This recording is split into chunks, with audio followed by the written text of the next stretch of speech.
Shocking truth about walking that Big Pharma doesn't want you to know? Or brain health revolution? You know what's fascinating? I was sitting in my office at Stanford just last week, and an 82-year-old woman walked in, literally walked in, with more energy than most of my 40-year-old patients. And she looked at me with this spark in her eyes and said, "Dr. Lembke, 5 years ago, I couldn't remember my grandchildren's names. Now I'm teaching them chess." And you want to know her secret? It wasn't a pill. It wasn't some expensive supplement. It was something so simple, so accessible, that when I tell you, you might not believe me. Let me take you back to understand why this matters so desperately right now. We're living in what I call the age of dopamine dysregulation. Our brains are literally drowning in artificial stimulation, social media, processed foods, constant entertainment, and it's killing us slowly. But here's what nobody's talking about. While we're all worried about the next miracle drug for dementia, the most powerful neurological intervention is literally sitting right there, waiting for you to just step outside. Walking. That's it. But not the way you think. See, I've spent my entire career studying pleasure, pain, and addiction. And what I've discovered is that our brains are designed for something very specific. They're designed for movement combined with natural environmental stimulation. And when you deprive an aging brain of this fundamental input, it doesn't just decline, it accelerates toward cognitive catastrophe. Let me paint you a picture of what actually happens when an older adult starts walking regularly, and I promise you this is going to change everything you thought you knew about brain health. Picture this. Margaret is 76 years old. She's been noticing that words don't come as easily anymore. She walks into a room and forgets why she's there. Her daughter is worried.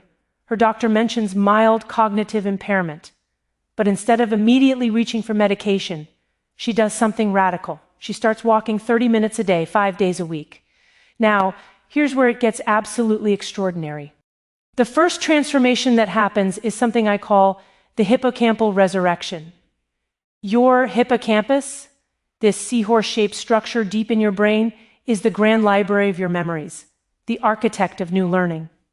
And here's the brutal truth. After age 55, your hippocampus shrinks by about 1 to 2% every single year. It's like watching your brain slowly evaporate. But, and this is the part that makes me want to stand on a mountain and shout, when older adults engage in regular aerobic walking, something miraculous happens. Studies show that the hippocampus actually grows. We're talking about a 2% increase in hippocampal volume. That's not just stopping the decline, that's reversing it. That's like turning back the clock 2 to 3 years on your brain age. Margaret's hippocampus, which had been shrinking like a grape turning into a raisin, suddenly started plumping back up, getting healthier, stronger, more vibrant. And what does that mean in real life? Margaret starts remembering conversations. She remembers where she put her keys. She learns her grandson's new friend's name on the first try. This isn't magic. This is neuroplasticity in action, driven by something as simple as putting one foot in front of the other. But it doesn't stop there. The second transformation is what I call the vascular renaissance. Your brain is the greediest organ in your body. It's only 2% of your body weight, but it demands 20% of your oxygen supply. And here's the problem. As we age, the blood vessels in our brain become like old garden hoses. Stiff, clogged, inefficient. We call this cerebrovascular aging, and it's one of the primary drivers of cognitive decline, vascular dementia, and even Alzheimer's disease. Now imagine Margaret walking briskly through her neighborhood. Her heart rate elevates, not to exhaustion, but to that sweet spot where she can still talk but feels her breath quicken. Her blood vessels start doing something remarkable. They dilate and contract, like they're doing vascular yoga. This repetitive stress signals the endothelial cells lining her blood vessels to produce more nitric oxide, nature's vasodilator. Over weeks and months, new capillaries start sprouting in her brain like spring flowers after rain. This is called angiogenesis, and it's creating a superhighway system for oxygen and nutrients to reach every corner of her brain tissue. The result? Better blood flow means better cognitive performance. Margaret notices she can focus longer when reading. Her processing speed improves. That mental fog that used to settle over her afternoons starts lifting. And here's the kicker. This improved vascular health doesn't just help her brain. It's protecting her against stroke, the third leading cause of death in older adults. Every single step is building a fortress of resilience around her brain. The third transformation is perhaps the most profound, and it's something that modern medicine is only beginning to truly appreciate: the neurochemical rebalancing. Remember what I said about dopamine dysregulation? We live in a world designed to hijack our brain's reward system. We're constantly seeking quick hits of pleasure, sugar, scrolling, shopping, and this chronic overstimulation is leaving our dopamine receptors burned out and depleted, especially in older adults who may also be dealing with reduced dopamine production due to aging. Walking creates something entirely different, what I call earned dopamine. When Margaret walks, especially outdoors in natural light, her brain starts producing a balanced cocktail of neurochemicals: dopamine, yes, but also serotonin, norepinephrine, and endorphins. But here's the crucial difference. These are released in proportion to her effort. There's no supernormal stimulus, no artificial spike followed by a devastating crash. It's gentle, sustained, and most importantly, it resets her baseline. And there's more. Walking triggers the release of brain-derived neurotrophic factor, BDNF, which I like to call miracle grow for your brain. BDNF is like a fertilizer that promotes the growth of new neurons, strengthens existing neural connections, and protects brain cells from damage. Older adults who walk regularly show significantly higher levels of BDNF than their sedentary peers. This isn't just feeling good. This is actual structural remodeling of the brain at the molecular level. Margaret starts noticing something unexpected. Her mood lifts. That low-grade depression that had been her constant companion for years, the kind that makes everything feel gray and effortful, starts to dissolve. She laughs more easily. She looks forward to her days. This is the neurochemical rebalancing in action, and it's as powerful as many antidepressant medications, but without the side effects. Now, the fourth transformation is what I call the inflammation extinguisher, and this might be the most critical of all.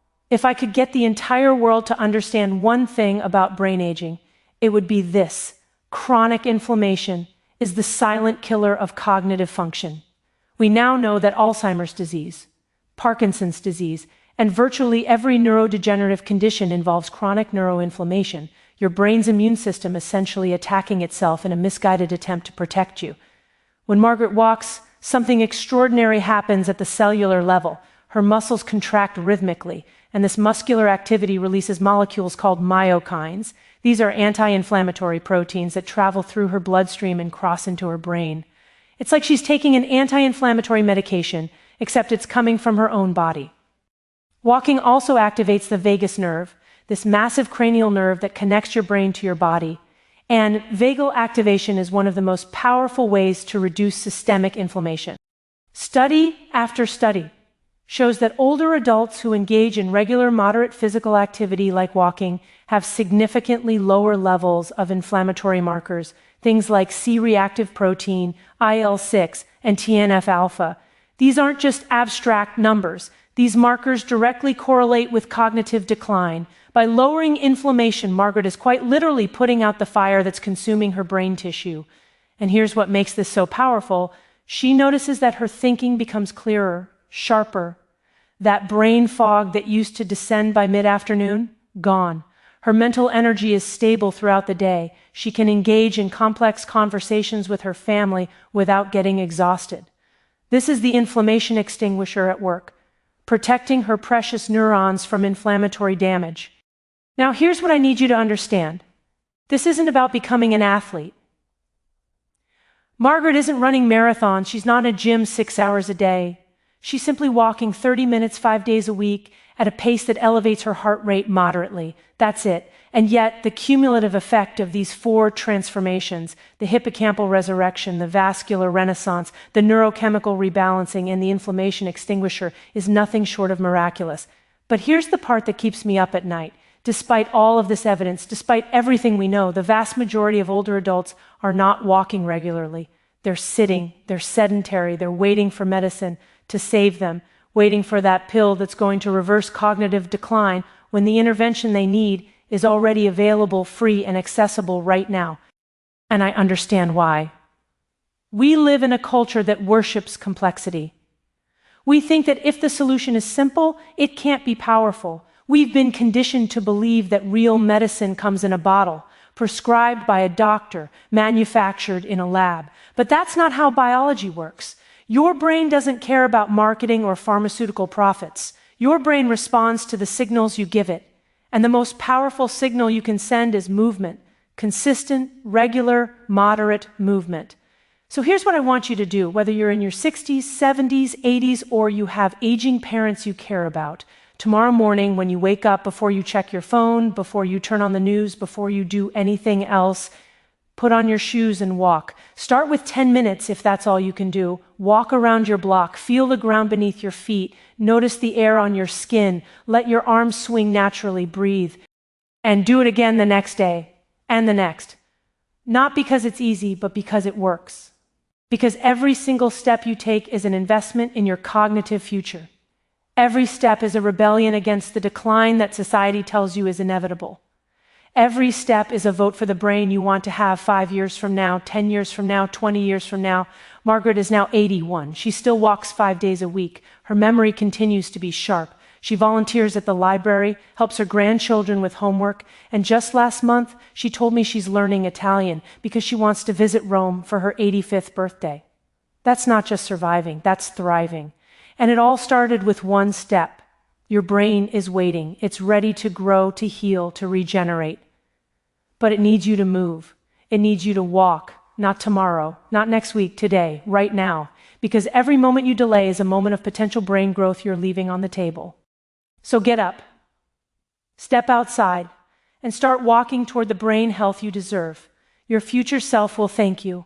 And who knows, maybe 5 years from now, you'll be the one walking into someone's office with that spark in your eyes, telling them how everything changed the day you decided to take that first step. The revolution isn't coming. It's already here. It's in your feet. Now move them.